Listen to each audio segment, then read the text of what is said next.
अथ मंत्रपाठः।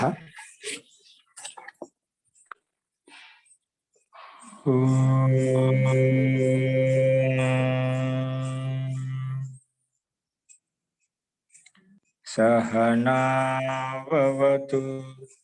सहनौ भुनक्तु सह वीर्यं करवावहै तेजस्विनावधीतमस्तु मा विद्विषावहै। ओम शांति शांति शांति।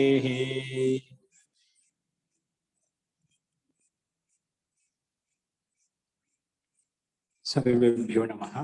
अंदरिकी नमस्कारम अंडी। నిన్న చెప్పిన పాఠంలో ఎవరికైనా సందేహాలు ఉన్నాయండి? నిన్న చెప్పిన పాఠంలో ఎవరికైనా సందేహం ఉంటే చెప్పండి.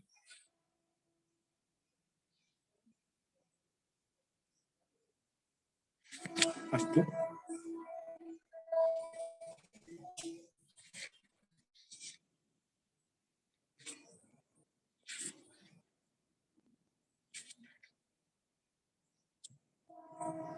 ఓకే అండి, చూడండి, మనం ప్రకృత వంశధామః.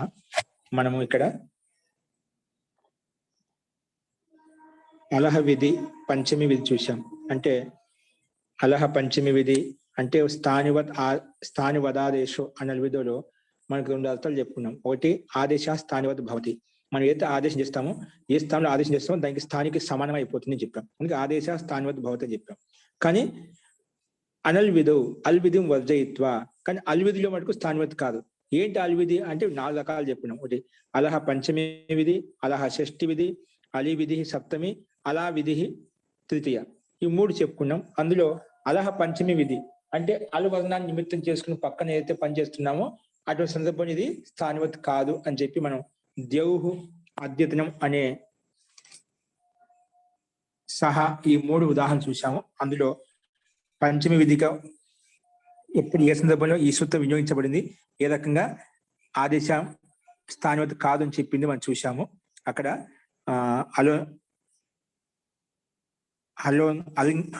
హలింగ్యాభ్యో దీర్ఘాసుతిస్య ప్రయుక్తం హల్, అది స్థానివత్ చేసుకోవడం వలన హలంత వర్ణానికి పక్కలో సు కనిపిస్తుంది కాబట్టి లోపం ప్రాప్తం అవుతుంది. కానీ ఇది ఇప్పుడు హల్ వర్ణాన్ని నిమిత్తం చేసుకుని పక్కన విధి చేసుకోబోతున్నాం కాబట్టి ఇది అల్ విధి అని చెప్పి, అలాంటి సందర్భంలో స్థానివత్ కాదు అని చెప్పి అనల్ విధో అనే అంశం మనకు ఇక్కడ నిషేధించింది. స్థానివత్ నిషేధించడం వలన మనకు అక్కడ సులోపం జరగలేదు. కాబట్టి మనకు పంతాహ సహ అనే రూపాలు, దేవ్ అనే రూపాలు సిద్ధించాయి. ఇప్పుడు అలహ షష్ఠి విధి ఏ రకంగా ఉంటుంది? షష్ఠి స్థానం, దాని స్థానంలో స్థానివత్ ఎందుకు కాదు, ఏ సందర్భంలో అది వినియోగించబడదు, ఎక్కడ వినియోగించబడుతుంది అనేది ఇప్పుడు చూద్దాము. రాసుకోండి. ద్యూకామ అలహ షష్ఠి విధి రాసుకోండి. అలహ విధి అంటే అల్ స్థానంలో విధి. అలహ విధి అంటే అల్ స్థానంలో, అంటే అల్ వర్ణ స్థానంలో. అల్ ప్రత్యాహార వర్ణం. అల్ అంటే అల్ ప్రత్యాహారం. అల్ ప్రత్యాహారం ఏదో ఒక వర్ణం తీసుకోవచ్చు. ఆ వర్ణ స్థానంలో ఏదైతే విధి జరుగుతుందో అని అల్ విధి అంటాం. ఓకేనా? అలహ స్థాన విధి అల్ విధి. ఓకే, రాసుకోండి. ఇప్పుడు అలహ స్థానంలో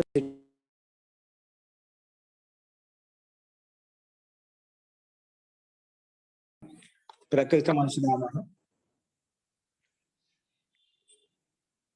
ద్యూకామ. అలహ స్థానంలో విధి యొక్క ఉదాహరణ, మొట్టమొదటి ఉదాహరణ ద్యూకామ. ద్యూకామ అంటే దాని మీనింగ్ ఏంటి? ద్యూలోకంలో కామన ఉంది ఎవరికైతే. ద్యూకామ అంటే ద్యూలోకం, అంతరిక్షలోకం, పృథ్వీలోకం అంటాం కదా. అలాగే ద్యూలోకంలో కోరిక ఉంది ఎవరికైతే, అంటే ద్యూలోకాన్ని తెలుసుకోవాలని కావచ్చు, పొందడం కోసం, ద్యూలోకాన్ని వెళ్ళడం కోసం కావచ్చు, ఏదైనా కావచ్చు. ద్యూలోకంలో కామన ఉంది, కోరిక ఉంది ఎవరికైతే, అతని ద్యూకామ అంటాం. ఏంటి? ద్యూలోకంలో ఎవరికైతే కామన ఉంటుందో వారిని ద్యూకామ అని పిలుస్తాం. ద్యూలోకంలో కామన ఉంది ఎవరికైతే, లేదా ఎవరికైతే కామన ఉందో ఎలాగైనా రాసుకోండి. ద్యూలోకంలో ఎవరికైతే కామన ఉందో అతన్ని ద్యూకామ అని పిలుస్తాం. ఓకే, ఇది శబ్దం యొక్క అర్థం. ఇప్పుడు దీని దివ్కామ శబ్దం విగ్రహవాక్యం ఏంటి, ఎలా విడదీస్తాం రాసుకోండి కింద విగ్రహవాక్యము. దివి కామో యస్య సహ. దివి దివి అంటే దివిలోకంలో, కామ కామన ఉంది, యస్య ఎవరికి అయితే, సహ అతడు, దివ్కామ. ఇది విగ్రహవాక్యం. ఎంత విగ్రహవాక్యం ఎంత స్పష్టం వచ్చింది శబ్దం యొక్క అర్థం. ఆ రకంగా విడదీసుకున్నప్పుడు ఆ శబ్దం యొక్క యథార్థమైన స్వరూపం మనకు కనిపిస్తుంది. దివి కామో యస్య సహ.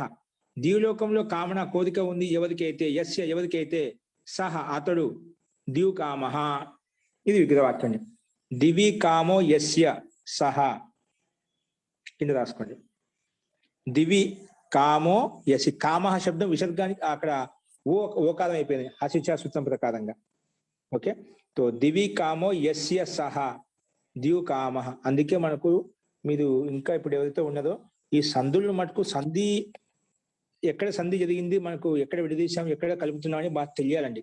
సంధుల విషయంలో కొన్ని ప్రసిద్ధమైన రచనావాదకములు చెప్పుకున్నాం మనం. అవన్నీ ఒకసారి నెమది వేస్తూ ఉండండి, అంటే మళ్ళీ మళ్ళీ ఒకసారి రివిజన్ చేస్తూ ఉండండి, వల్లి వేయండి. మనకు సంధిలు బాగా ఉన్నాయనుకోండి, ఎక్కడెక్కడ ఏ సంధి జరిగింది మనకు తెలిసిపోతుంటుంది అన్నమాట. ఒకసారి ఆ సంధి తెలియకపోయినా అనుకోండి, ఇది ప్రథమ విభక్త, ద్వితీయ విభక్త, పంచమ విభక్త ఏం అర్థం కాదు. విభక్తి స్పష్టమైనప్పుడు మనకు అర్థం స్పష్టమవుతుంది. కాబట్టి సంధు విషయాల్లో కొంచెం మీరు మళ్ళీ మళ్ళీ అవకాశం ఉంచినప్పుడల్లా చూస్తూ ఉండండి. సంధులు చాలా ఇంపార్టెంట్. మనం ఏమైనా శ్లోకాలు చదివినా, భగవద్గీత చదివినా, ఇంకా ఏమైనా రామాయణ మహాభారతం చదివినా మనకు ఈ పద విభాగం తెలిసి ఏ విభక్తి గుర్తించగలిగినామంటే అర్థం అనాయాసంగా తెలుసుకోవచ్చు.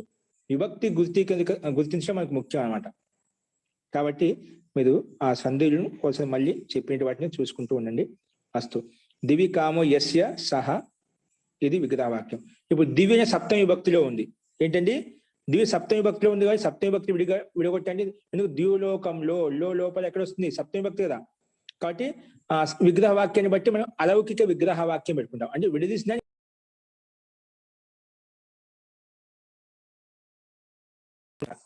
కాబట్టి అలౌకిక విగ్రహం రాసుకోండి. దివు గి కామాసు. ఏంటండి, దివుంగి కామసు. దివుంగి కామసు.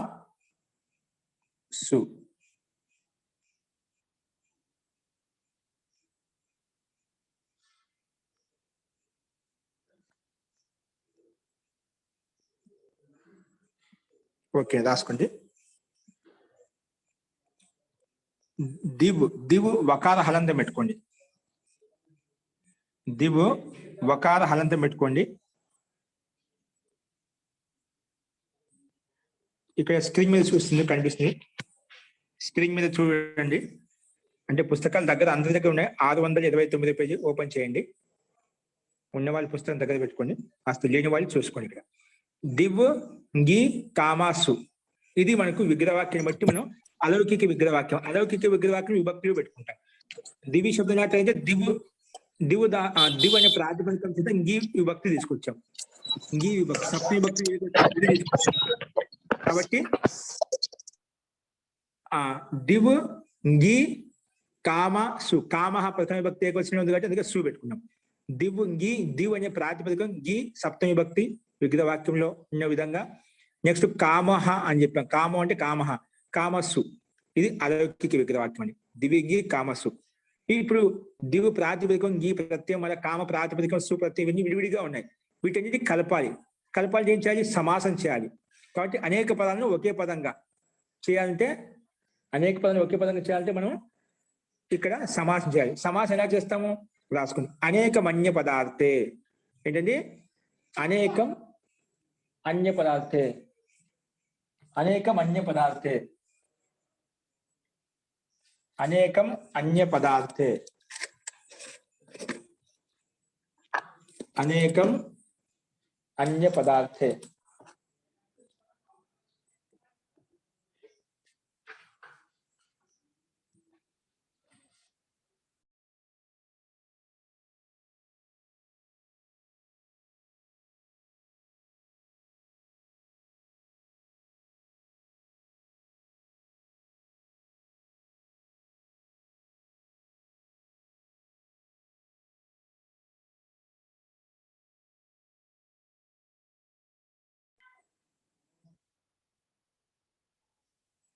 అనేకమన్య పదార్థే రాసుకోండి. దివు గి కామసు దీనికి అనేకమన్య పదార్థే. ఇది సూత్రం రాసుకోండి. ఇదేమంటుంది? అనేకం సుబంతం, అనేకం సుబంతం,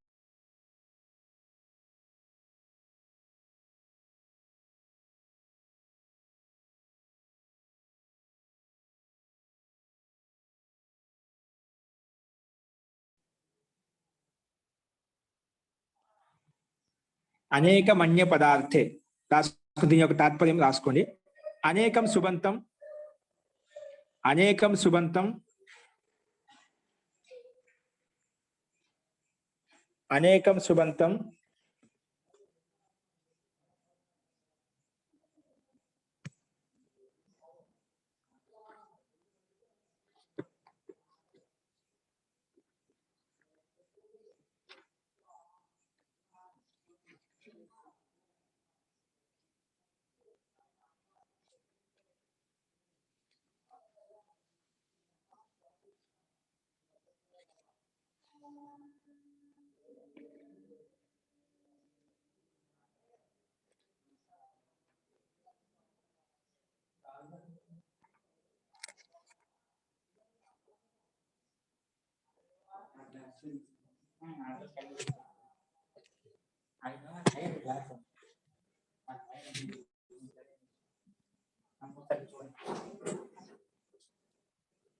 హరి ఓం వినిపిస్తుందా అండి?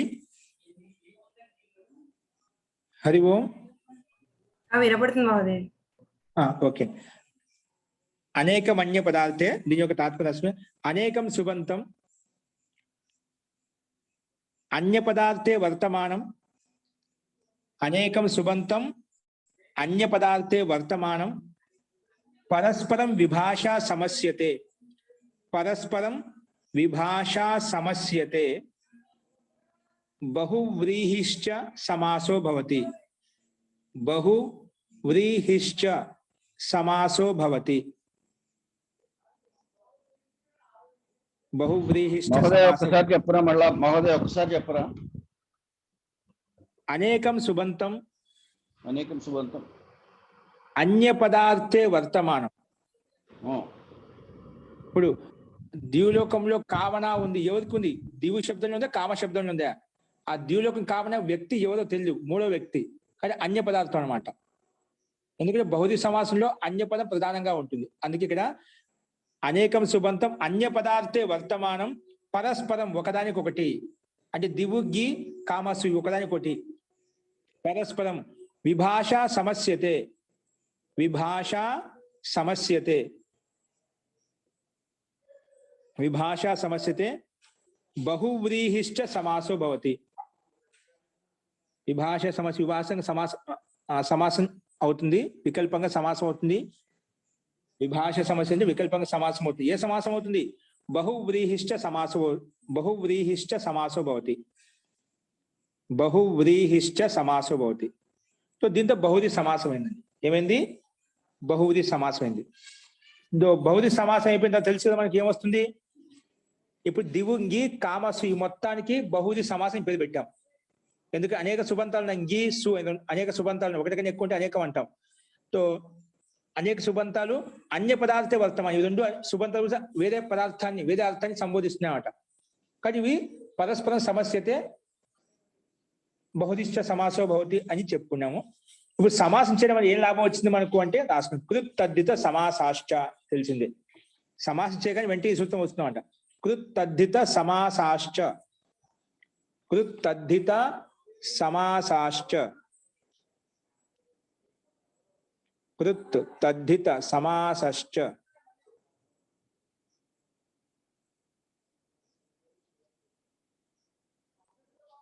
కృత్ తద్ధిత సమాసశ్చ రాసుకో. అనేన సూత్రేణ, అనేన సూత్రేణ సమాసస్య ప్రాతిపదిక సంజ్ఞా భవతి. నువ్వు ఎవరికైతే సమాసం ఇప్పుడు పెట్టావు వారికి ప్రాతిపదిక సంజ్ఞ ఇప్పుడు పెట్టేసాయి.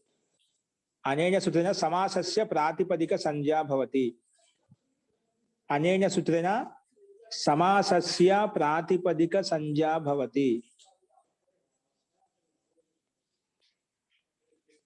అనేన సూత్రేణ సమాసస్య కిం భవతి? ప్రాతిపదిక సంజ్ఞా భవతి.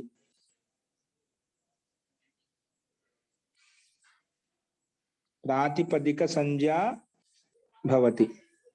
తో దీనికే సమాసం ఏదైతే పేరు పెట్టామో భౌతిక సమాసం దానికే ప్రాతిపదికం కూడా పేరు వచ్చింది. సరే ప్రాతిపదికం పేరు పెట్టాం ఏదో వచ్చేది మళ్ళీ రాసుకోండి. సుపో ధాతు ప్రాతిపదికయో. ఇవన్నీ మాటి మాటికి వస్తున్నాయి. సమాసం ఏంటంటే ఈ రెండు కంపల్సరీగా ఉంటాయి. అది ప్రాతిపదికం పేరు పెడుతుంది. ప్రాతిపదికం పేరు పెట్టగానే సుపో ధాతు ప్రాతిపదికయో. ఇది వచ్చేసి ఆ ప్రాతిపదికానికి మధ్యలో ఉండే సుప్పులకు లుక్కు చేసేస్తుంది. రాసుకోండి. అందుకే సుపో ధాతు ప్రాతిపదికయో. అనేన సూత్రేణ ప్రాతిపదిక అవయవస్య సుపః లుక్ భవతి. ప్రాతిపదిక అవయవస్య సుపః. సుప్పులు ఏంటి? గి కామ సు. కామపక సు ఉందిదా, గీ సు. ఈ రెండు ప్రాతిపదికానికి మధ్యలో ఉన్నాయి కాబట్టి వాటికి లుక్ అయిపోతుంది. వాటి ఏమవుతుంది? లుక్ అయిపోతుంది. అందుకే ప్రాతిపదిక అవయవస్య సుపః లుక్ భవతి. లుక్ చేయండి. ఓకే. తో లుక్ అంటే ఏమిటి తెలుసు కదా. ప్రత్యయస్య లుక్ స్లు లుపః. ప్రత్యయస్య లుక్ స్లు లుపః. ప్రత్యయస్య లుక్ స్లు లుపః. ప్రత్యయస్య లుక్ స్లు లుపః. ఓకే అండి. తో ఇప్పుడు ఆ లుక్ చేయండి. లుక్ చేస్తే ఏమి వెళ్తుంది? దివ్ కామ. ఏంటండి? దివ్ వాకర హలంత గుర్తుపెట్టుకో. దివ్ కామ. దివ్ కామ. దీనికి ఎదురుగా రాసుకోండి బాణం గుర్తు ఇచ్చేసి. దివ ఉత్. ఏంటండి? దివ ఉత్. సూత్ర సంఖ్య 6-1-127 అండి. 6-1-127 ఓపెన్ చేయండి. 6-1-127. 6-1-127.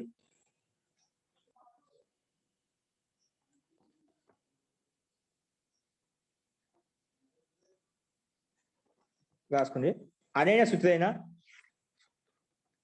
అనేన సూత్రేణ దివః పదస్య. దివ ఉత్ అనే సూత్రానికి అర్థం అండి. దివ్ కామ. దీనికి ఎదురుగా మనకి ఈ సూత్రం వచ్చి ఈ సందర్భంలో ఈ సూత్రం వచ్చి ఏం చేస్తుంది? మనకు దివ ఉత్ అనే సూత్రం వచ్చి ఏం చెప్తుందంటే రాసుకోండి. అనేన సూత్రేణ ఈ సూత్రం చేత దివః పదస్య. దివ్ పదం ఉంది కదా. దివః పదస్య ఉకారాదేశో భవతి. ఈ ఆదేశం అంటే ఉకార హ్రస్వ ఉకారం అండి. దివః పదస్య ఉకారాదేశో భవతి. దివః పదస్య ఉకారాదేశో భవతి. ఉకారాదేశో భవతి. ఇక్కడ దివః పదం అని చెప్పాడు. మనకు దివు ధాతు కూడా ఉంది. ఇక్కడ అదే చెప్పాడు. దివు ఇది ప్రాతిపదికం గృహ్యతే నతు ధాతు. దివు అనే ధాతు కూడా ఒకటి ఉంది. కానీ ఇక్కడ ధాతు తీసుకోకూడదు. ఈ దివు ప్రాతిపదికం తీసుకోవాలి. దివు ధాతు కూడా ఉంది. దివు ప్రాతిపదికం కూడా ఉంది. కానీ ఇక్కడ ప్రాతిపదికం తీసుకోవాలి. అస్తు. ఏం చెప్పింది? దివు పదానికి దివః అనే పదానికి ఏమొస్తుందంట? ఇది పదమే కదా. మనకు దివు గీ తెచ్చుకున్నాం. గీ వచ్చిందంటే సుప్ వచ్చింది. సుప్తింగంతం పద ప్రకారం దానికి పదసంఖ్య ఆల్రెడీ ఉంది. దివు పదానికి ఆల్రెడీ ఉంది. అందుకే దివ పదస్య. దివు అనే పదానికి ఏమొస్తుందంట? ఉకారం ఆదేశో భవతి అని చెప్పింది. ఓకేనా. సో దివు పదానికి ఉకారం ఆదేశం వస్తుంది చెప్పావు. కానీ దివు పదం అని చెప్పావు. ఆ పదం ఎవరికి వస్తుంది? వకారానికి వస్తుందా, లేదా దకారానికి వస్తుందా, లేదంటే దకారం నుండి ఇకారానికి వస్తుందా, ఏంటి ఆదిలో వస్తుందా, అంతిమంలో వస్తుందా? ఎక్కడ వస్తుంది ఉకారాదేశం? అప్పుడు నిర్ణయం కోసం ఏమొస్తుంది? అనేకాల్సి సర్వస్య. ఇదేనా? ఏమొస్తుంది? అలోంత్యస్య వస్తుందా? ఇది అనేకాల ఆదేశం. ఎందుకు అనేకాల సర్వస్య ఎందుకు రాదు? ఒకటే ఉంది కదా ఆచార్య ఇక్కడ. ఏకల అనేకాలు ఉంటే అది వస్తుంది. ఇది ఏకాలు కదా. ఏ ఆదేశం వచ్చింది? మనకు వచ్చిన ఆదేశం ఉకార ఆదేశం. ఒకే వర్ణం ఉంది, ఒకే అల్వర్ణం ఉంది. కాబట్టి అనేక అలోంత్యస్య నియమ ప్రకారంగా ఒకటే అల్లుంటే ఈ సూత్రం వస్తుంది. అందుకే రాసుకోండి. అలోంత్యస్య అంత్యస్య అలహ స్థానే ఉకార ఆదేశ భవతి. అంత్యస్య సూత్రం తిప్పి రాశాం చూడండి. అంత్యస్య అలహ స్థానే అంతిమ అలహ స్థానే అంత్యస్య అలహ స్థానే ఉకారాదేశ భవతి. దివుధాతులో దివు పదస్సు అని చెప్పి దివుధాతులు చూసుకోవాలి. అంతిమలు అంటే వకారం. వకార హలంతమా? ఆ వకార హలంత స్థానంలో ఏమొచ్చింది? ఉకారాదేశం వచ్చింది. ఓకేనా. ఎవరు చెప్పారు ఉకారాదేశం చేసుకోమని చెప్పి? వకార స్థానం చేసుకోమని చెప్పి అలోంత్యస్య చెప్పింది మనకు. ఓకేనా. అది ఉకారాదేశం చేస్తాడు. ఉకారాదేశం ఎక్కడ తెచ్చుకోవాలన్నప్పుడు దానికి నిర్ణయం కోసం అలోంత్యస్య అనే సూత్రం వచ్చేసి ఈ దివ్ అనే పదంలో అంతిమ అత్యస్య అలహ స్థానే అంతిమ అలువర్ణ స్థానంలో ఉకారం చేసుకో, ఉకారం ఆదేశం చేసుకో అని చెప్పి. ఆదేశాలు ఎప్పుడు వస్తాయండి? ఆదేశాలు మిత్రవత్ భవంతి యా శత్రువత్ భవంతి? ఎలా వస్తాయి ఆదేశాలు? అవి శత్రువత్ వస్తాయని, శత్రువుకి సమానంగా, అంటే దాని స్థానంలో కూర్చుని వకార స్థానంలో ఉకారం వచ్చేస్తుంది. ఓకేనా? అందుకే ది ఊ కింద రాసుకోండి. ది ఊ కామ, వకార స్థానంలో ఊ వచ్చింది.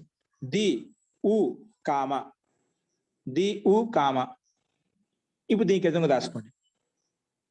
ది ఊ కామ, దీనికి ఎదురుగా రాసుకోండి.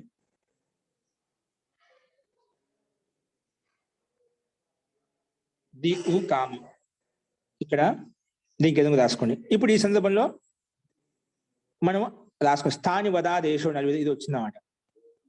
స్థాని వదాదేశో నల్విదో ఈ సూత్రం రాయండి.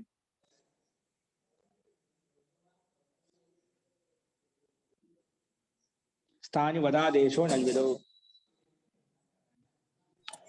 స్థాని వదాదేశో నల్విదో. ఇదేమంటుంది రాసుకోండి. అనేన సూత్రేణ ఆదేశ స్థానివత్ భవతి. ఆదేశము స్థానివత్ అవుతుంది. ఇక్కడ ఏ ఆదేశం వచ్చిందండి? వకార స్థానం ఊ ఆదేశం వచ్చింది కదా. ఆదేశ అనేన సూత్రేణ ఆదేశ స్థానివత్ భవతి.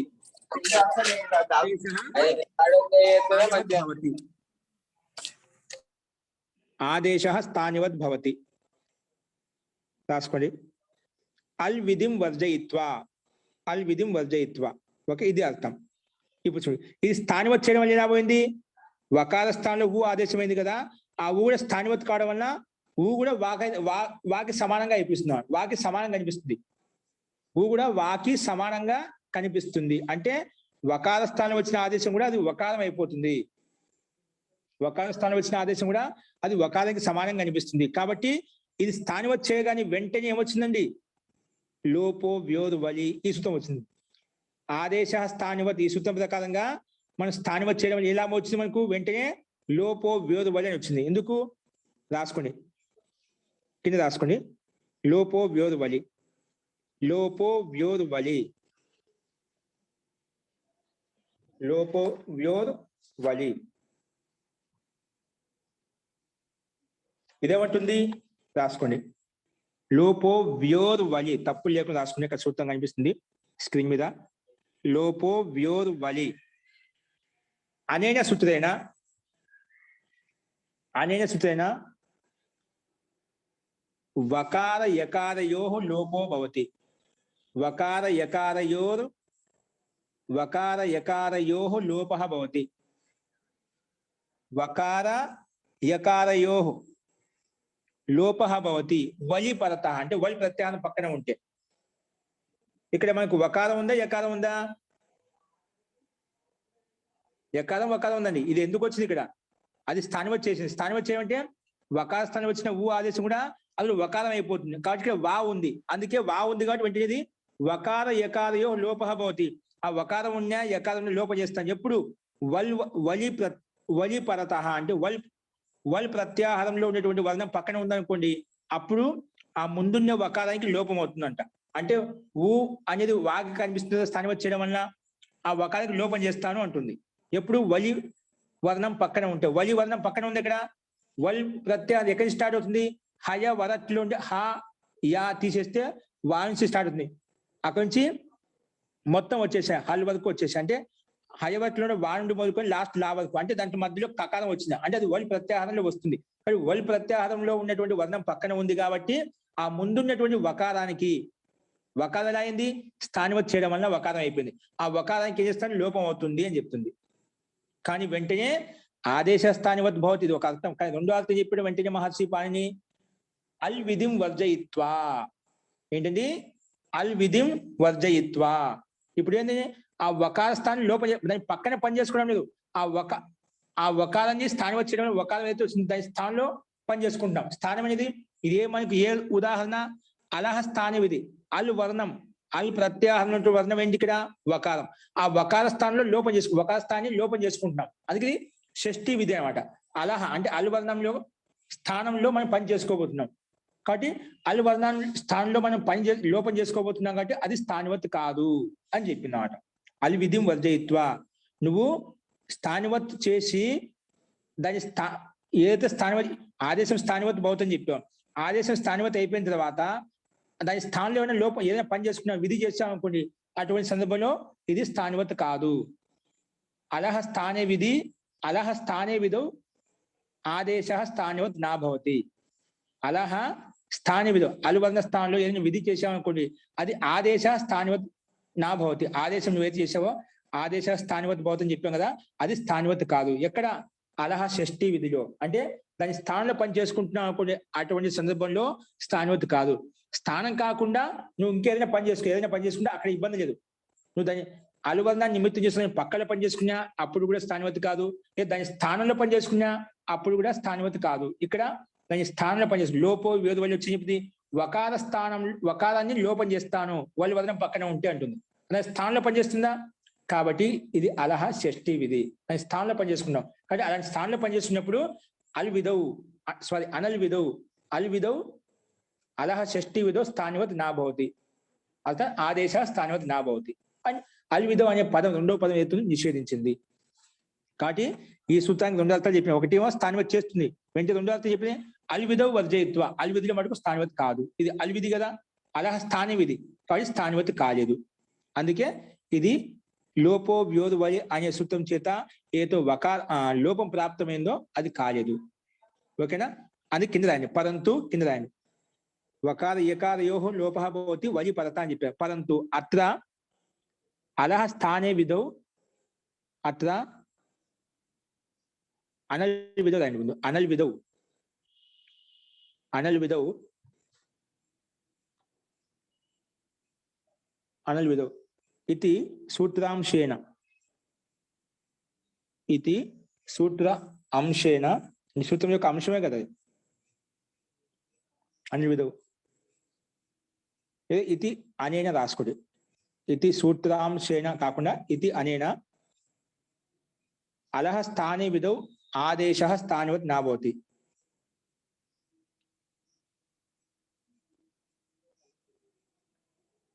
అలహ స్థానే విధౌ అలహ స్థానే విధౌ ఆదేశ స్థానివత్ నా భవతి. అలహ స్థాని విధు, ఇది అలహ స్థాని విధే కదా, అంటే వకార స్థానంలో స్థానివత్ చేసుకున్న కూడా బాగా అనిపించింది. ఆ వకార స్థానం లోపం చేసుకుంటాం కాబట్టి విధి అలహ స్థాని విధి, కాబట్టి ఆదేశ స్థానివత్ నా భవతి అని చెప్పింది. అలహ స్థాని విధౌ ఆదేశ స్థానివత్ నా భవతి. అందుకే లోపో వ్యోధు వలి అనే సూత్రము దీన్ని లోపం చేయలేకపోయింది. ఎందుకు? స్థానివతే కాలేదు, స్థానివత్ నిషేధించింది అన్నమాట. ఇది ఎందుకు? దాని స్థానంలో పనిచేసుకుంటాం, స్థానంలో పనిచేసుకుంటే కూడా అది ఆదేశం స్థానివత్ కాదు అని చెప్పాం. అందుకే లోపం కాలేదు. లోపం కాకపోతే ఏమైపోయింది? మామూలుగా అనల్ విధౌ ఈకో ఎనర్జీ వచ్చేసింది రాష్ట్రం కింద. ఇది అంశం అర్థమైంది. ఇక్కడ సూత్రం వినియోగించబడింది, అర్థమైందా?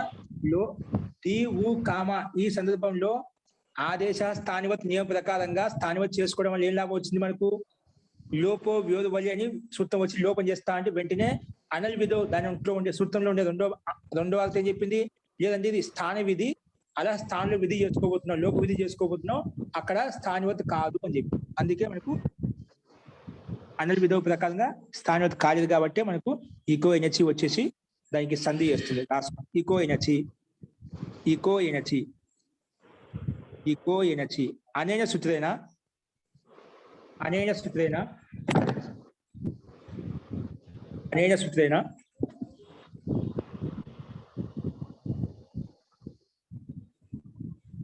इक स्थाने यनादेशः भवति अचिपरतः, इक स्थाने यनादेशः भवति अचिपरतः,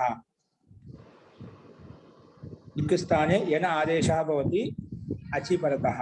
ఇక్కడ ఇక్కంటే దీలో ఉండే ఈ ఇక్కని ఈ ఊరు ఇది ఈ 4 వందలకి ఇక్కని పేరు ఈ ఉందిగా, వాటిలో క్రమంగా యా వా రాలు వస్తాయి. అక్కడ ఈ స్థానం యా వస్తుంది.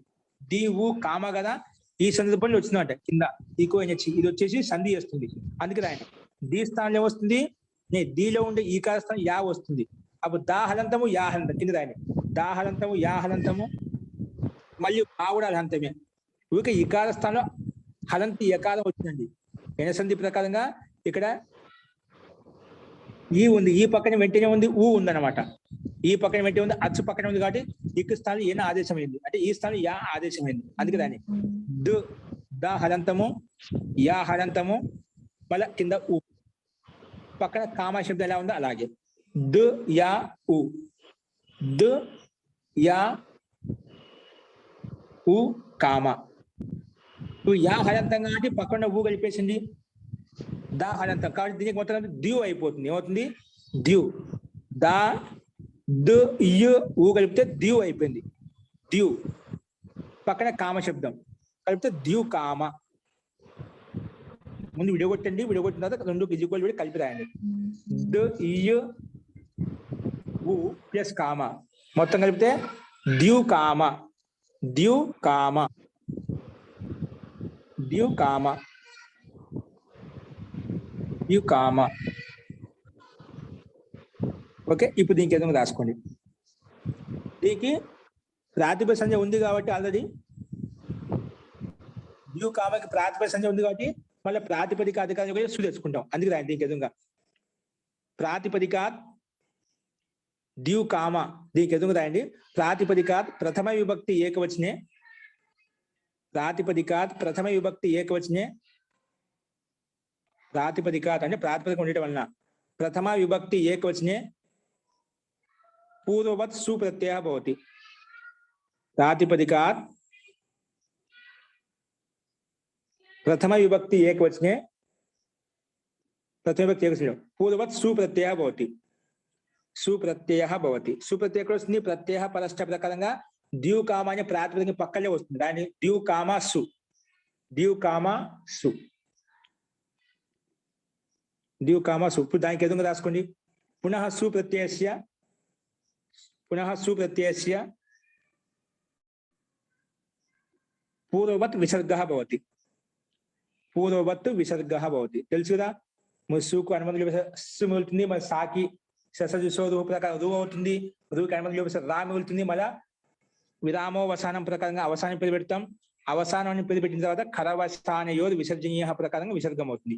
అందుకే సుప్రత్యయస్య పూర్వవత్ విసర్గః భవతి, పూర్వవత్ విసర్గః భవతి. సుప్రత్యయానికి పూర్వవత్ విసర్గః భవతి అని చెప్పి కింద రాయని ద్యూ కామ, ద్యూ కామ కలిపి ద్యూ కామ చిన్న డాష్ ఇచ్చి ఇతి రూపం సిద్ధ్యతి, ద్యూ కామ ఇతి రూపం సిద్ధ్యతి. ఓకేనా? ఇప్పుడు అర్థమైందండి. ఇది స్థానంలో అంటే వకార స్థానం వచ్చిన ఆదేశము ఊ కూడా స్థానవత్ కాడ కూడా వాగ్ అనిపించింది.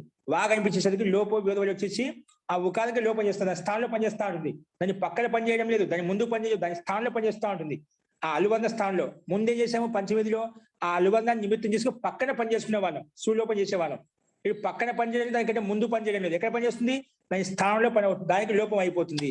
అటువంటి సందర్భంలో స్థానివతి కాదు, ఆదేశం స్థానివతి కాదు. అల్ విధిం వర్జయిత్వ, అలా పంచమి విధైనా అలా షష్ఠుదైనా నిషేధిస్తుంది అని చెప్పి ఈ సూత్రం చెప్పింది.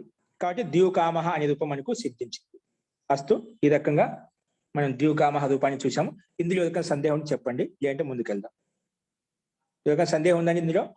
ఇక్కడ ప్రకృతి సూత్రం ఏ రకంగా వినియోగించబడింది అర్థమైంది, స్పష్టమైన అందరికీ?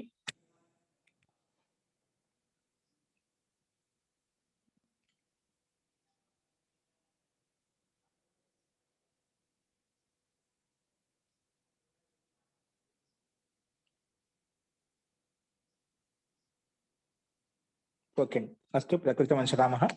నెక్స్ట్ ఇప్పుడు ఈ అలహ స్థాని విధికి ఒకటే ఉదాహరణ చూసాము. ఇప్పుడు నెక్స్ట్ మూడోదేంటి? అలీ విధి, అల్ విధి.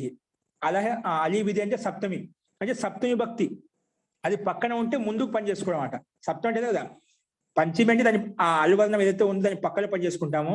షష్ఠి అంటే ఆ అలువర్ణ స్థానంలో పని చేసుకుంటాము. సప్తమి అంటే ఆ అలువర్ణం ఎక్కడైతే ఉందో దానికి ముందు పని చేసుకుంటాం.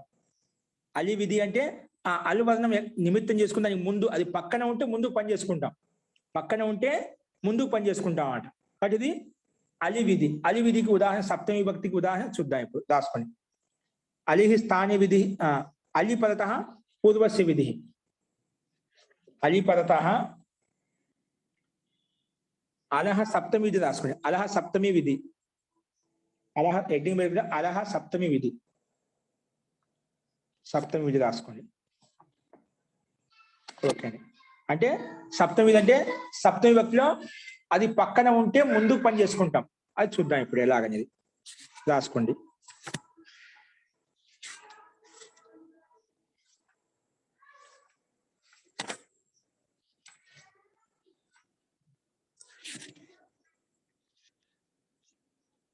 రాసుకోండి.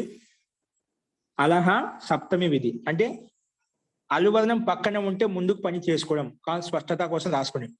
అల్విధి అంటే అలి విధి అల్ విధి. అలువర్ణం పక్కన ఉంటే ముందుకు పని చేసుకోవడం అంటే అల్లుని పక్కన నిమిత్తం చేసుకుని ముందుకు ఏదైనా పని చేసుకోవడం. అది ఏ పని చేసుకుంటాం, ఏ రకంగా చేసుకుంటాం అనేది ఇప్పుడు చూద్దాం. రాసుకోండి. క ఇష్ట,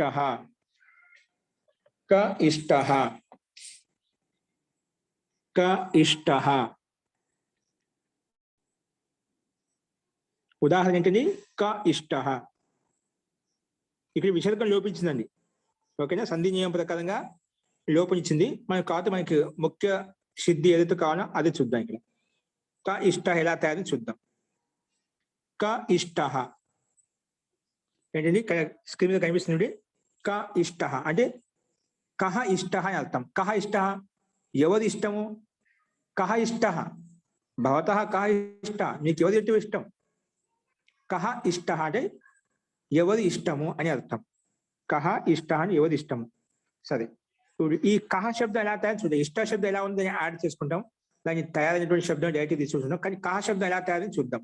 క ఇష్ట అది చూద్దాం. మధ్య విసర్గం ఎలా లోపించి చూద్దాం. ఇప్పుడు రాసుకోండి. మీరు కా శబ్దం ఎలా తయారైంది?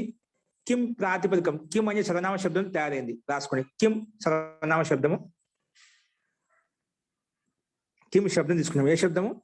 ఇది సర్వనామ శబ్దం. అస్తు.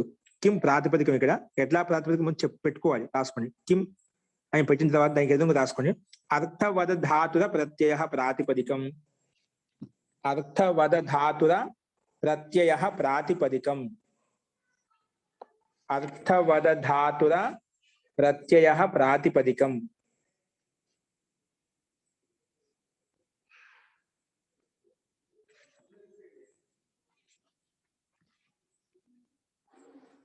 అర్థవద ధాతుర ప్రత్యయ ప్రాతిపదికం. ఇదేమంటుంది? రాసుకోండి. అనన్య సూత్రేణ కిం సర్వనామ శబ్దస్య ప్రాతిపదికం. సర్వనామ శబ్దం కదా, అందుకే కిం సర్వనామ శబ్దస్య. ఈ శబ్దం అండి, ఈ సూత్రం వచ్చి ప్రాతిపదికం పేరు పెట్టిందన్నమాట. అంతవరకు శబ్దంగానే భావిస్తాం. ఇది వచ్చి చెప్పేందుకు ప్రాతిపదికం తీసుకోం. అందుకే కిం సర్వనామ శబ్దస్య, ఆ శబ్దానికి కిం అనే సర్వనామ శబ్దానికి ప్రాతిపదిక సంజ్ఞా భవతి. ప్రాతిపదికం పేరు పెట్టిస్తున్నాం ఈ సూత్రం వచ్చేసి. అందుకే కిం సర్వనామ శబ్దస్య ప్రాతిపదిక సంజ్ఞా భవతి. కిం సర్వనామ శబ్దస్య కిం భవతి? ప్రాతిపదిక సంజ్ఞా భవతి. కిం సర్వనామ శబ్దస్య ప్రాతిపదిక సంజ్ఞా భవతి.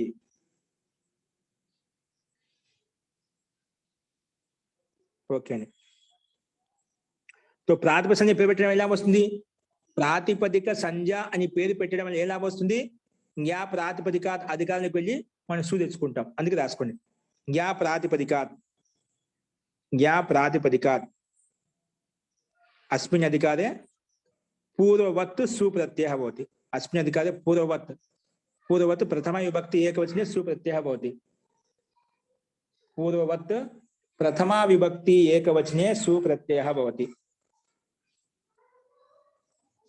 సుప్రత్యయ ఎక్కడ వస్తుంది? ప్రత్యయ పరష్ట ప్రకారంగా ప్రాతిపదికానికి పక్కనే వస్తుంది. కిం అనే ప్రాతిపదిక అయిపోయింది కదా, ఆ ప్రాతిపదికానికి పక్కనే వచ్చింది. అందుకే రాసుకోండి. ప్రథమ విభక్తి ఏకవచనే కిం భవతి? సుప్రత్యయ భవతి. సుప్రత్యయం పెట్టండి. కిం సు, కిం సు, కిం సు. ఓకే. ఇప్పుడు సు రాగానే వెంటనే మళ్ళీ కిమహ అనే కిమహ కహ అనే సూత్రం పరిగెత్తుకుంటూ వచ్చింది. రాసుకోండి. కిం సు, కిం పక్క సు పెట్టుకునేదా? ఇప్పుడు దీనికి ఎదురుగా మళ్ళీ ఏం ప్రాప్తమైంది అది రాసుకోండి. చూడు, కిం సు రాగానే వెంటనే దానికి సంబంధించిన సూత్రాలు వెంటనే వస్తాయండి. దాని లక్షణం కనిపించాయనుకోండి, వెంటనే దానికి సంబంధించిన సూత్రాలు ఏవైతే ఉన్నాయో అవన్నీ వచ్చేస్తాయి. ఇప్పుడు కిం సు రాగానే దీనికి ఎదురుగా రాసుకోండి. బాణం గుర్చేసి కిమహ కహ అనే సూత్రం వచ్చింది. ఇదేమంటుంది ఇక్కడ ఈ సందర్భంలో? రాసుకోండి.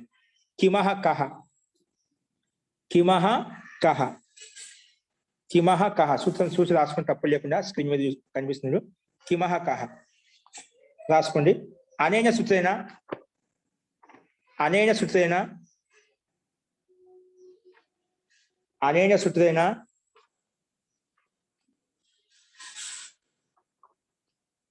అనేన సూత్రేణ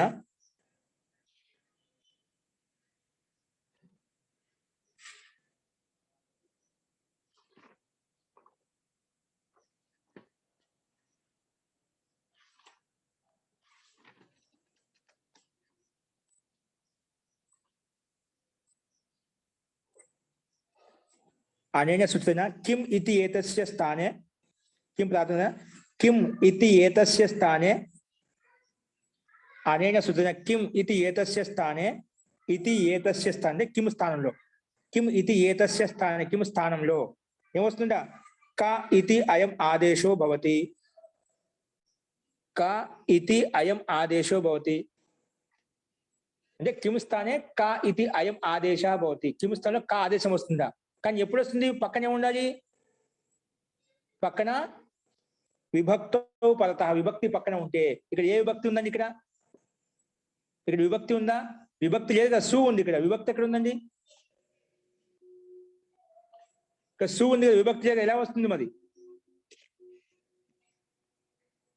సమాధానం చేద్దా సువిభక్తే కదా ఆచార్య ప్రథమ విభక్తి సువిభక్తి కదా ప్రథమ విభక్తి సువిభక్తే ఆ సువిభక్తి పక్కన ఉంది కాబట్టి మనకు కా ఆదేశం వచ్చింది అందుకే విభక్తో పరతః కిమ స్థానే కా ఇతి అయం ఆదేశో భవతి ఓకేనా किम इति एतस्य स्थाने का इति अयम आदेशो भवति विभक्तौ परतः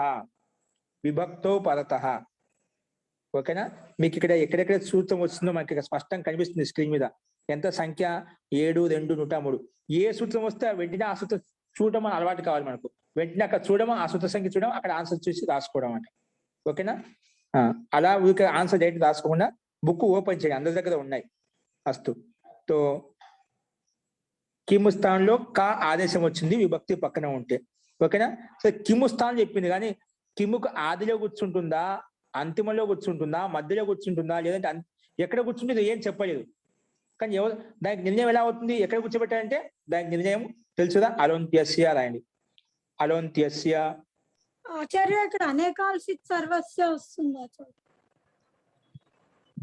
అస్తు అతి ఉత్తమం ఏ ఆదేశం మనకు కా ఆదేశం కా ఆదేశం కదా కా ఆదేశం ఎన్ని వర్ణాలు ఉన్నాయి 2 వర్ణాలు ఉన్నాయి రెండు ఆ కాలో ఆ ఉంది కకారం ఉంది కాబట్టి అనేకాలు ఒకటి కన్నా ఎక్కువ ఉంటే అనేకాలని చెప్పాం ఒకటి కన్నా ఎక్కువ ఉంటే అయిపోయి అనేకాలు అయిపోతుంది కాబట్టి ఇక్కడ అలోంత్యస్య రాదు ఇప్పుడు స్పష్టమైందా అక్కడ ఒకే వర్ణం ఉన్నప్పుడు మాత్రమే మనకి అది నిర్ధారణ అయిపోయింది ఒక వర్ణం కలిగిన ఆదేశం ఎప్పుడు వచ్చినా అలోంత్యస్యనే వస్తుంది ఒకటి కన్నా ఎక్కువ ఉన్నాయనుకోండి అలోంత్యస్య ఇది అనేకాల్సిత్ సర్వస్య వస్తుందన్నమాట రాసుకోండి అనేకాల్సిత్ సర్వస్య అనేకాల్సిత్ సర్వస్య అందుకే ఏ సూత్రం ఏం పని చేస్తుంది మనకు అది ముఖ్యం తెలుసుకోవాలి ఇది అనేక అలులు ఉంటే వస్తుంది అలోంత్యస్య ఒకే అలువర్ణం ఉంటే వస్తుంది ఇప్పుడు మనకు 2 వర్ణాలు ఉన్నాయి కాబట్టి కాలో ఇది వచ్చి అనేకాల్సిత్ సర్వస్య అనేన సూత్రేణ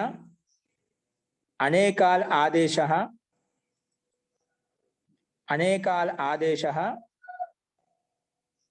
सर्वस्य स्थाने भवति सर्वस्य किं स्थाने भवति अनेकाल आदेशः सर्वस्य किं स्थाने भवति अनेकाल आदेशः అంటే ఇక్కడ అనేకాల ఆదేశः ఏది అనేకాల ఆదేశः కకారः అనేకాల ఆదేశः కకారः सर्वस्य स्थाने भवति सर्वस्य అంటే సంపూర్ణ కిం స్థానంలో అంతిమమైన స్థానం చేసుకోవాలి కిమ్లో ఉన్న మకార స్థానం చేసుకోవాలి సంపూర్ణ కిమ్ అనే పదాన్ని మొత్తం తీసేసి ప్రాతిపదిక తీసి దాని స్థానం కా వచ్చేస్తుంది అన్నమాట కాబట్టి అనేకాల్ కా ఆదేశः సర్వస్య కిం స్థానే భవతి సర్వస్య కిం స్థానే భవతి సంపూర్ణ కిం స్థానంలో వస్తుంది ఓకేనే తో సంపూర్ణ కిం స్థానం పెట్టండి ఏ పని చెప్తే ఆ పని చేశారు వెనకబడే తో కిం స్థానం కా పెట్టేది క సు కిం స్థానంలో కా వచ్చింది సంపూర్ణ కిం స్థానంలో కా వచ్చేసింది అన్నమాట ఏదో ఒక వర్ణ స్థానంలో ఒక ఏకదేశంలో రాదు ఒక భాగంలో రాలేదు మొత్తం సంపూర్ణ స్థానంలో వచ్చిందన్నమాట కా ఆదేశం క సు ఎలా ఉందో అలాగే ఉంది ఓకేని తో ఈ స్థితిలో మళ్ళా సు ఆల్రెడీ ఉంది కాబట్టి దానికి ససజుసోదు ప్రకారంగా అనుమతి లోపం చేసుకుంటాం ససజుసోదు ప్రకారం రు వస్తుందన్నమాట రాష్ట్రం కిందకి దీనికి ఎదురుగా సు ఇత్యస్య అనుబంధ లోపః ఎలా అవుతుంది అనుబంధ లోపం ఉపదేశే అజనునాసిక ఇత్ ఉపదేశే అజనునాసిక ఇత్తు. ఈ సూత్రం ప్రకారంగా ఉకారానికి ఇత్తని పేరు పెడతాం. ఇత్తని పేరు పెట్టగానే తస్య లోప అదర్శన లోప అయిపోతుంది. ఓకేనా? అందుకే డైరెక్ట్ గా చెప్పేసాను. సు ఇత్తేసి అనుబంధ లోప. అనుబంధ లోప చేస్తే స్ సకాలం కింద రాయండి. క స్ క స్ అది రాయండి. క స్. ఇప్పుడు రాయండి దానికి ఎదురుగా మళ్ళీ కాసు పెట్టిన కదా దాని కింద కింద రాయండి ఎదురుగా. సస జుసోరుహు. సా వచ్చిన వెంటనే ఇది అంతిమ సకాలం ఉంటే అయిపోయా. పదాంత సకారస్య రు ఇది అయం ఆదేశం భవతి అంటుంది. ఇది సస జుసోరుహు రాయండి. సస జుసోరుహు క స్. ఈ స్థితిలో పదాంతస్య సకారస్య రు ఇది అయం ఆదేశో భవతి. పదాంతస్య సకారస్య రు ఇది అయం ఆదేశో భవతి. పదాంతస్య సకారస్య రు ఇది అయం ఆదేశో భవతి. పదాంతస్య సకారస్య రు ఇది అయం ఆదేశో భవతి. రు ఇది అయం ఆదేశో భవతి. तो పదాంత సకారం అంటే క సు ఉన్న శాసన రు పెట్టేసింది. క రు క రు. ఇక్కడ పక్కన ఇష్ట శబ్దం ఉంది కదా అది అధ్యాహనం చేసుకుంటాం. అది ఎలా ఉందో అధ్యాహనం చేసుకుంటాం వాక్యంలో. పక్కన రు వచ్చిన తర్వాత ఇష్ట శబ్దం పెట్టేసేయండి. ఇష్ట శబ్దం పక్కన పెట్టేసేయండి. ఇప్పుడు ఇష్ట శబ్ద సిద్ధి మనం చెప్పుకున్నాము. అది తర్వాత చూద్దాం. 1:40 సూత్రాలు చెప్పుకున్నామండి. 1:44 సూత్రాలు చెప్పుకున్నాం. అంటే యజి ధాతుకి ఇష్ట అనే రూపం వస్తుందండి.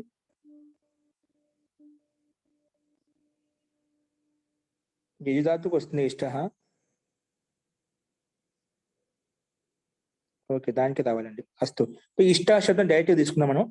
కా రు ఇష్ట శబ్దాన్ని అధ్యాహనం చేసుకోండి. కా రు ఇష్ట. కా రు ఇష్ట. ఓకేనా? ససజుసోరు ప్రకారంగా సకార స్థానం రు వచ్చింది. కా రు ఇష్ట. ఇప్పుడు రు ఎక్కడ చూసిందండి? రు ఎక్కడ వచ్చింది? ససజుసోరు పదాంతస్య సకారస్య స్థానే రు ఇది అయం ఆదేశో భవతి. సకార స్థానంలో సు స్థానంలో రు ఆదేశం వచ్చింది అన్నమాట. ఏమొచ్చింది? రు ఆదేశం వచ్చింది.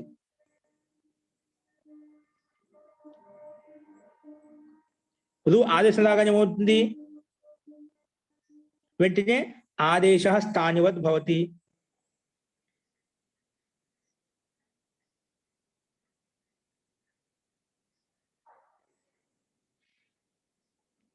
ఒక్క నిమిషం ఉండండి.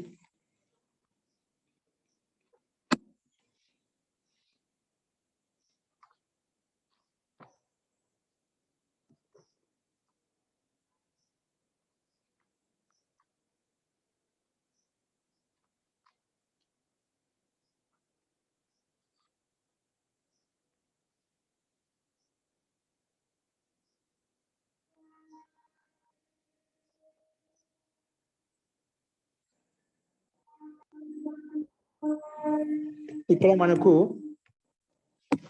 స్థానివత్ చేస్తున్నాను. ఏ రకంగా స్థానివత్ చేస్తున్నాం? ఇది అదే యజి ధాతుతో ఇష్ట శబ్దం ఎలా తయారంటే మనం ముందు ఈజ్ఞన సంప్రసారణం అనే సూత్రం చెప్పుకుంటే అక్కడ ఇష్ట శబ్ద రూపం చెప్పాం.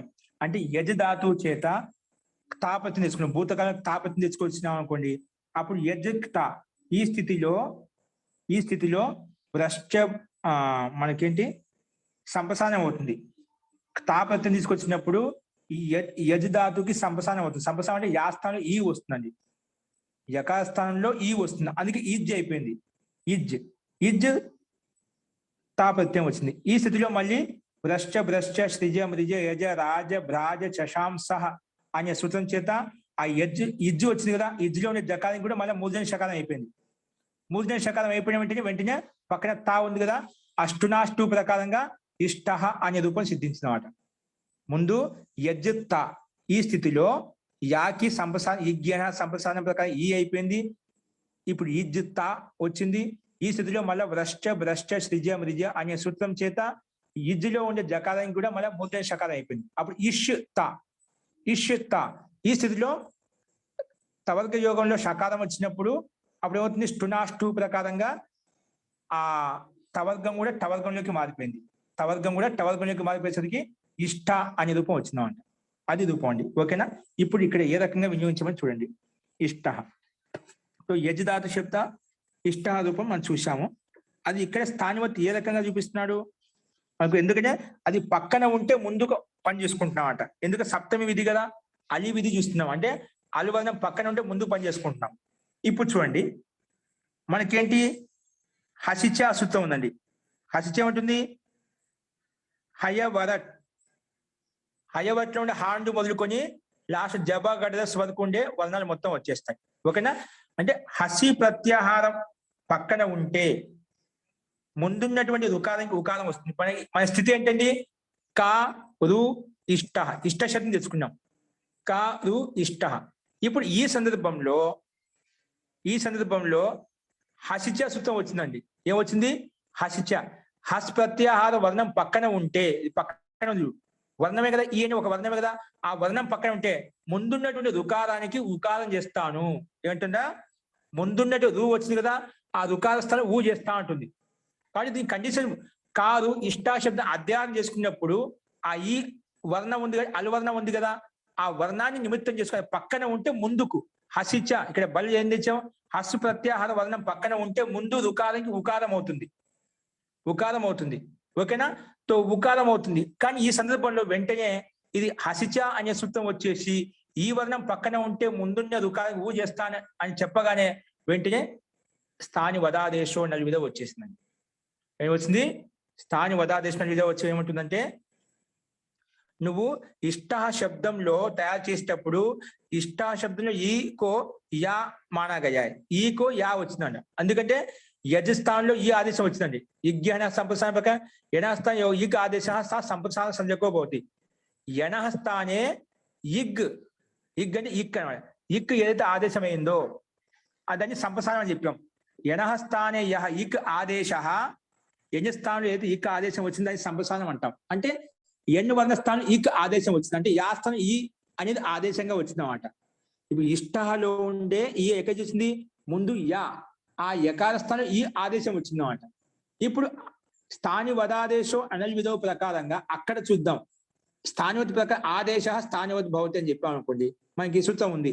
ఆదేశ స్థానివత్ భవతి అని చెప్పాం అనుకోండి. ఇప్పుడు ఏమవుతుంది? ఇజ్జులో ఉండే ఈ అనేది యా కనిపిస్తుంది అన్నమాట. ఎందుకంటే యకార స్థానం ఈ ఆదేశం చేసుకున్నావు. ఇప్పుడు ఇక్కడ చూస్తున్నాం ఇష్ట శబ్దం చూస్తున్నాం అండి. ఇష్ట శబ్దం ఎలా తయారైంది చెప్పాను? ముందు యజ్ దాదుతో తా ప్రతి తెచ్చుకున్నాము. యజ్ తా కావాలంటే పక్కన రాసుకున్నాం. యజ్ ప్లస్ తా బ్రాకెట్ లో యజ్ ప్లస్ తా. మళ్ళా ఇప్పుడు యజ్ తా వచ్చిన తర్వాత యాకో ఈ చేశాం. యాకో ఏం చేసాం? సంప్రసారం ఈ చేసాం. అందుకే ఇజ్ తా కింద రాయండి. ఇజ్ ప్లస్ తా. మళ్ళీ దాని కింద రాయండి. ఇజ్లో జకానికి మన మూర్ధన్య శకారం అయిపోతుంది. మూర్ధన్య శకారం చేస్తే ఇష్యూ ప్లస్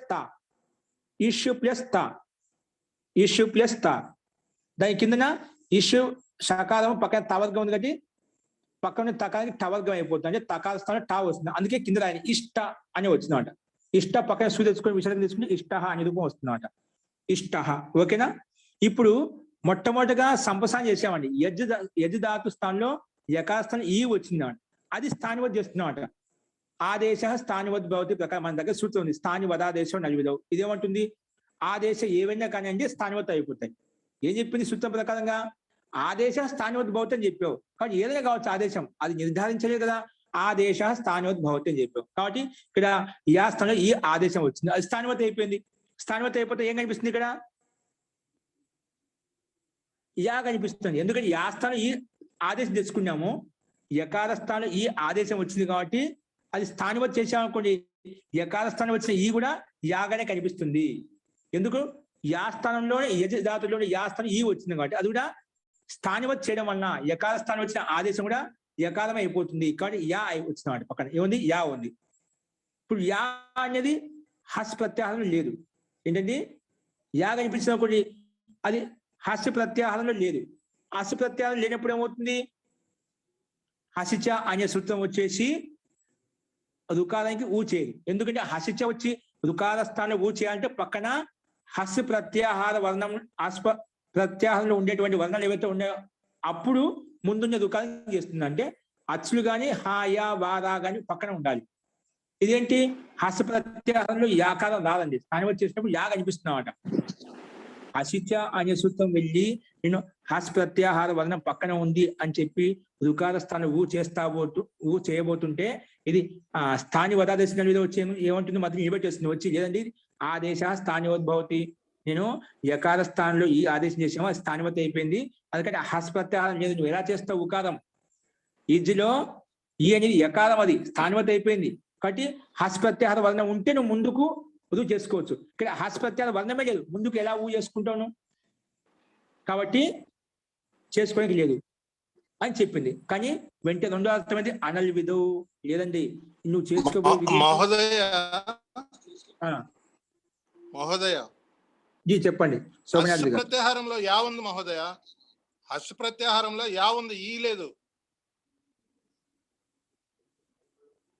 యా ఉందా ఆచార్య? ఈ ఉండదండి.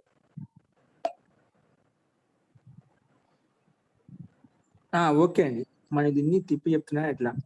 ఈకో యా మానా గయా హై. ఇక్కడ ఈ ఉందండి, ఈ సంప్రసారణం వచ్చింది కదా ఆచార్య. ఏంటండి ఈ సంప్రసారణం వల్ల రావటం వల్ల దీనికి ముందున్న రూపం యకారం ఉండేది కదా ఆచార్య, ఈ ఆదేశం కదా. అందుకని ఆదేశము స్థానివత్ చేసినప్పుడు యకారం కనిపిస్తుంది ఆచార్య. అంతేగా ఆచార్య? వచ్చేసి యకారం కనిపిస్తుంది. యకారం కనిపిస్తే ఏమవుతుంది మనకు? హసిచా సూత్రం వస్తుంది ఆచార్య. అప్పుడు ఇప్పుడు స్థానివత్ చేసుకోవడం వల్ల ఒక్క నిమిషం దాన్ని తిప్పి చెప్పాను. ఇది ఈ ఉంది ఇక్కడ కాదు. ఇష్ట శబ్దాన్ని అధ్యాహారం చేసుకున్నాం. ఇష్ట శబ్దాన్ని అధ్యాహారం చేసుకున్నప్పుడు ఏమవుతుంది? ఇక్కడ అచ్చు ఉంది కానీ అచ్చుల్లో స్వరాలు కూడా వచ్చేసాయి కదా. హయవర లేదు, అచ్చుల్లో స్వరాలు అది. ఓకే, సో అచ్చులు లేవు దాంట్లో మనకు. కాబట్టి హస్ ప్రత్యాహారంలో హయవటి నుంచి మొదలుకొని స్టార్ట్ అవుతాయి వర్ణాలు. కాబట్టి ఇక్కడ ఈ ఉంది. హసిచ రావాలంటే ఖచ్చితంగా హాస్ ప్రత్యాహారం కావాలి. కాబట్టి ఏం చేస్తాము? ఇప్పుడు ఆదేశ స్థానివత్ భవతి ప్రకారంగా దీన్ని ఆదేశం స్థానివత్ చేసుకున్నాం. స్థానివత్ చేసుకోవడం వల్ల ఏం కనిపించింది? అది ఈ అని యాగ కనిపించింది. యా కనిపించేసరికి హసిచ సూత్రం ప్రాప్తమైంది అలా చెప్పుకోవాలి. అస్తు అండి, ఉత్తమం. సో ఇప్పుడు అర్థమైందా? హసిచ సూత్రానికి ఏం కావాలి? స్థానివత్ చేసుకోవడం మనకి ఏం లాభం కలిగింది? ఇక్కడ అది యాగా కనిపించింది. యా కనిపించేసరికి అది హస్ ప్రత్యాహారంలో ఉంది కాబట్టి పక్కన నిమిత్తం చేసుకొని ముందుకు పని చేయబోతున్నాం అట. స్థానివత్ చేసుకొని స్థానివత్ చేయడం వల్ల మనకి యా కనిపించింది. ఆ యా పక్కన ఉందని చెప్పి ముందున్న వలన ఎదురుకి ఊ చేయబోతుంటే వెంటనే అనల్ విధ వచ్చింది. ఇక్కడ అనల్ విధ వచ్చి చెప్పింది ఏంటి? నువ్వు ఏం చేసుకుంటున్నావు? అల్ వర్ణాన్ని నిమిత్తం చేసుకొని ముందుకు పని చేసుకుంటున్నావు. ఇది అలివిధి, అలి విధి, అలహ సప్తమి విధి. అల్ వర్ణం ఏంటి? యా వర్ణాన్ని నిమిత్తం చేసుకొని ముందుకు ఏం పని చేస్తున్నావు? దూస్తాను ఊ చేస్తున్నావు. సప్తమి అంటే కదా, సప్తమి పక్కన ముందుకు పని చేసుకోబోతున్నావు, దూ విధి. కాబట్టి అలి విధిలో స్థానివత్ కాదు అని నిషేధిస్తుంది. ముందేమో స్థానివత్ చేయడం వల్ల అశిచ సూత్రం వచ్చేసి రూకి స్థానం ఊ చేస్తా ఉంటుంది. ఎందుకంటే యా కనిపించింది కాబట్టి. కానీ వెంటనే అనల్ విధ వచ్చి చెప్పింది పక్కనే ఉండేది. రెండో అర్థం చెప్పింది ఇది అలి విధిను అలు వర్ణాన్ని నిమిత్తం చేసుకొని, అంటే ఈ స్థానంలో వచ్చిన యా ఆదేశము, యకాస్థానం వచ్చిన ఈ ఆదేశము యా నిమిత్తం చేసుకొని నువ్వు ఊకారం చేసుకోబోతున్నావు. అంటే అలి విధి అంటే అలు వర్ణ నిమిత్తం చేసుకుని ముందుకు చేసుకునే విధి కాబట్టి అటువంటి సందర్భంలో స్థానివత్ కాదు. ఏంటండి? స్థానివత్ కాదు. స్థానివత్ కాకపోవడం ఎలా వచ్చింది మనకు? ఎలా వచ్చింది? అక్కడ మనకు ఆదేశం రాదు, హసిచ సూత్రం రాదు. స్థానివత్ చేసుకుంటే మనకు ఊకారం వచ్చేది. ఇది వచ్చి అనల్ విధో, ఇది అలి విధిలో స్థానివత్ కాదని చెప్పింది. స్థానివత్ కాకపోయేసరికి ఈయన కనిపించినారు, యా కనిపించడం లేదు. కాబట్టి హస్వర్ణం లేదు కాబట్టి రుకాస్త్రం కూడా ప్రాప్తం కాలేదు. కాకపోయేసరికి కాదు అలాగే ఉన్నాయి. కాబట్టి సామాన్యంగా రుకి అనుబంధ లోపం చేస్తాం. ఏం చేస్తాం? రుకి అనుబంధ లోపం చేస్తూ రుకారంలో ఉండే ఉకారం వెళ్ళిపోతుంది ఉపదేశ జన్యాస్కి ప్రకారంగా. అప్పుడు మళ్ళీ ఈ సందర్భం భో భగో అగో అపూర్వస్య యోషి అనే సూత్రం వచ్చేసి ఆ రకాల స్థానంలో యకారం చేస్తుంది. ఆ యకారానికి మనం వ్యంజనం ఉంటే ఖచ్చితంగా లోపం చేస్తాం, అచ్చు ఉంటే మన ఐచ్ఛికం అని చెప్పి ముందు చెప్పుకున్నాం. ఓకేనా? అస్తు. ఇప్పుడు ఇక్కడ ఈ ప్రక్క సూత్రం వినియోగించబడింది, మీకు అర్థమైందా? జీ అర్థమైంది అనుకుంటాను అందరికి. ఓకేనా? తో ఇష్ట శబ్దాన్ని అధ్యాహం చేసుకున్నప్పుడు ఆదేశ స్థానివదాదేశం అని విధవ ప్రకారంగా ఇది స్థానివత్ చేశాం. స్థానివత్ చేసి యా కనిపించింది. యా కనిపించగానే వెంటనే హసిచ సూత్రం వచ్చేసి యా కనిపించిందండి, హస్ ప్రత్యాహార వర్ణం పక్కన ఉంది, అందుకే ముందుకు ఊ చేస్తా అని చెప్పింది. వెంటనే అనల్ విధవ వచ్చి ఏం చెప్పిందంటే, లేదండి ఇక్కడ నువ్వు అలువర్ణాన్ని నిమిత్తం చేసుకుని యా నిమిత్తం చేసుకుని ముందుకు పని చేసుకోబోతున్నావు, అటువంటి సందర్భంలో ఇది స్థానివత కాదు అని చెప్పింది. స్థానివత కాకపోయేసరికి ఎలాగైతే అలాగే ఉంది. సామాన్యంగా అనుబంధం లోపం చేసుకున్నాము, అప్పుడు రేప మిగిలింది, పక్కన ఇష్ట శబ్దం ఉంది కదా. ఈ సందర్భంలో భో భగో అఘో అపూర్వస్య యోసి అనే సూత్రం వచ్చేసి ఇది అకారం పూర్వంగా ఉంటేనా మధ్యలో ఉండేటువంటి రుకారానికి నేను ఈ అకారం చేస్తా అని చెప్పింది. ఓకేనా? అందుకే రాసుకోండి. ఇప్పుడు ఏం రాస్తుంది? ఎందుకు రాస్తాం? స్థాని వదాదేశో అనేది విధం కాదు ఇష్ట, ఈ సందర్భంలో మనం రాసుకోండి. ఇక్కడ రాసుకోండి. స్థాని వదాదేశో నల్విదౌ, స్థాని వదాదేశో అనల్విదౌ అనేన సూత్రేణ ఆదేశ స్థానివద్ భవతి. అనేన సూత్రేణ ఆదేశ స్థానివద్ భవతి. ఓకే? అతః రాసుకోండి. అతః అందువల్లనే స్థానివత్ అయిపోయిందంట. అతః అత్ర ఇష్ట శబ్దే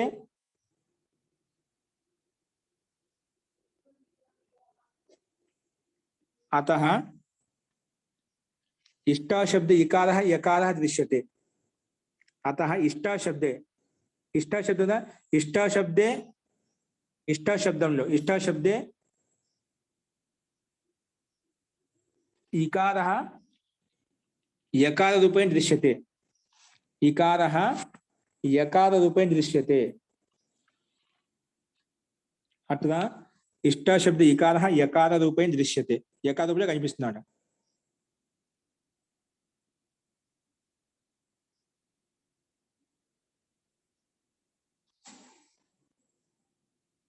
అందుకే వచ్చింది అతః లోపో వ్యోర్ వలి రాయండి. లోపో వ్యోర్ వలి, లోపో వ్యోర్ వలి. ఆచార్య హసిచ ఆచార్య క్షమ్యతాం. ఇవి హసిచ హసిచ हसिच अन्य सूचना यकारे परतः पूर्व ऋकारस्य उकारः भवति. हसिच अन्य सूचना यकारे परतः స్థానివత్ కారణత స్థానివత్ చేయడం వల్ల వచ్చి యకారం కనిపిస్తుంది. ఈ అని యకారం కనిపిస్తుంది. अन्य सूचना यकारे परतः पूर्व ऋकारस्य उकारः भवति. उकारः प्राप्तः राయండి. यकारे परतः पूर्व ऋकारस्य उकारः प्राप्तः. यकारे परतः पूर्व ऋकारस्य उकारः प्राप्तः. परंतु ప్రాప్తమైనమాట అంటే చూస్తాం ఊ ప్రాప్తం అవుతుంటే వెంటనే పరంతు అని చెప్పి అనల్ విదౌ ఇది వచ్చింది. రెండో అంశం అనల్ విదౌ ఇతి అనేన अत्र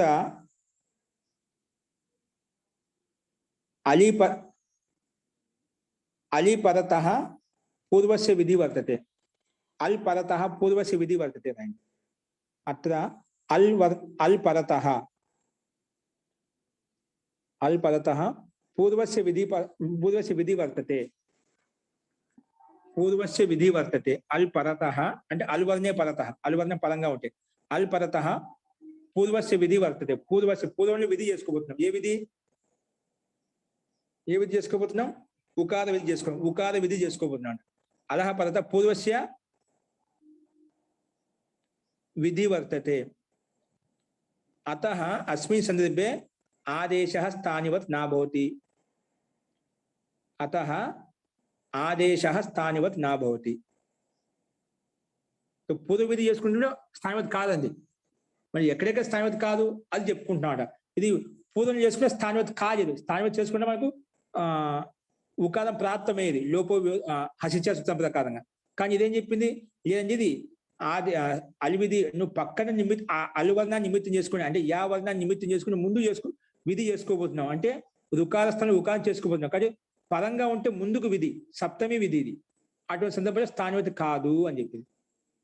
అలి పరత పూర్వస్య విధి వర్తతే అతః ఆదేశः స్థానివత్ నా భవతి. అతః ఆదేశः స్థానివత్ నా భవతి.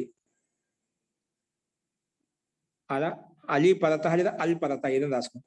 అలి పరత లేదా అల్ పరత పూర్వస్య విధి వర్తతే అతః ఆదేశः స్థానివత్ నా భవతి. ఆదేశः స్థానివత్ నా భవతి. స్థానివత్ కాలేదండి. ఓకేనా? స్థానివత్ కాకపోయేసరికి ఎలా వచ్చింది మనకు? ఊరికి అనుమతి ఎలా ఉందో అలాగే ఉండిపోయింది. ఓకేనా? అందుకే కింద రాని అదే విధంగా పెట్టుకున్నాం. అదే విధంగా పెట్టుకోండి. ఏం పెట్టుకుంటారు? కారు ఇష్ట, మళ్ళీ రాని కారు ఇష్ట, కింద రాని కారు ఇష్ట, కారు ఇష్ట. ఇప్పుడు దీనికి ఎదురుగా రు ఇత్యేసి అనుబంధ లోప, రు ఇత్యేసి అనుబంధ లోప. అనుబంధ లోప వేస్తే రూలో ఉండి ఊ వెళ్ళిపోతుంది, కింద రాని. అప్పుడు ఏదో కా రా ఇష్ట, రేపం వస్తుంది. క రా ఇష్ట, క రా ఇష్ట. ఇప్పుడు రాయండి దీనికి ఎదురుగా భో భగో అఘో అపూర్వస్య యోషి. భో భగో అఘో అపూర్వస్య యోషి. భో భగో అఘో అపూర్వస్య యోషి. చూసి రాసుకోండి, కింద కనిపిస్తుంది. భో భగో అఘో అపూర్వస్య యోషి. భో భగో అఘో అపూర్వస్య యోషి. అనేన సూత్రేణ, అనేన సూత్రేణ ఇక అస్ ప్రత్యయ అస్ అనేది హస్ కాదు, ఆ ఈ ఉండే ఆ అస్ ప్రత్యాహారే పరతః, అస్ ప్రత్యాహారే పరతః అంటే అస్ ప్రత్యాహారం నుండి వాళ్ళని ఏదైనా కావాల్సింది. అంటే ఆ ఈ ఉండి మొదలుకొని జబగడదస్లోని షకారం వరకు అస్ ప్రత్యాహారే పరతః పూర్వరేపస్య యా భవతి. పూర్వరేపస్య స్థానే యకారः భవతి. పూర్వరేపస్య స్థానే యకారాదేశः భవతి. అసి పరతః పూర్వరేపస్య స్థానే యకారः ఆదేశः భవతి. ఓకేనా?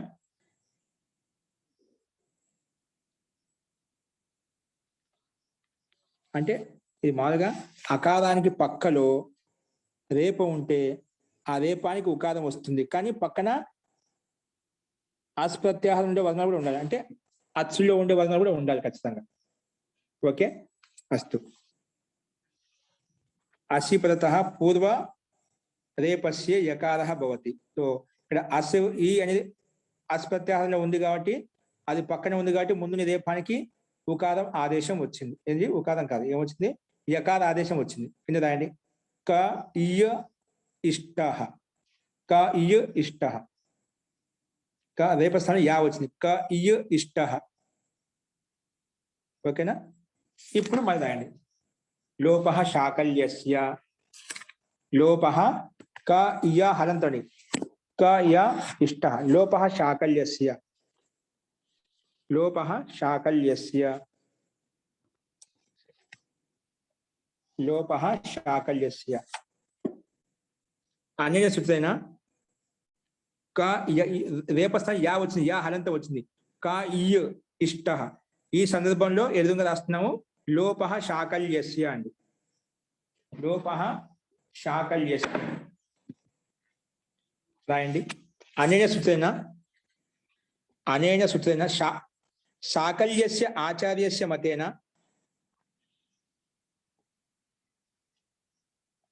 శాకల్య అనేన సూత్రేణ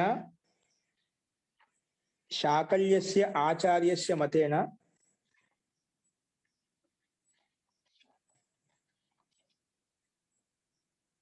శాకల్యస్య ఆచార్యస్య మతేన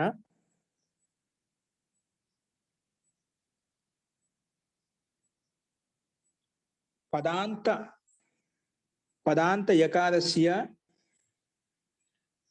యకారస్య లోపః భవతి.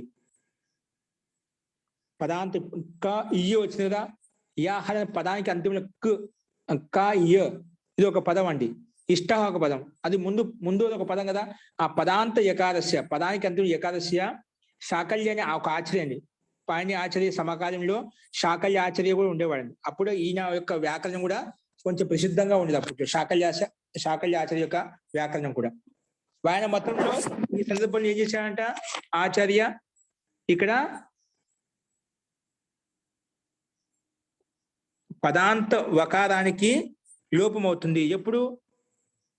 అసిపరత అంటే ప్రత్యాహార వర్ణం పక్కన ఉంటే, అంటే ఆ ఈ ఉండి ఉండే ఆండు వరకు జబగడస్లో ఉండే షా వరకు మధ్యలో ఉండే వర్ణాలు ఏవైతే ఉన్నాయో అసప్రత్యాహారం పక్కన ఉంటేనా శాకల్యస్య ఆచార్య మతంలో ఏమవుతుందంట ఆ యకారానికి లోపం అవుతుంది, పదాంత యకారానికి లోపం అవుతుంది.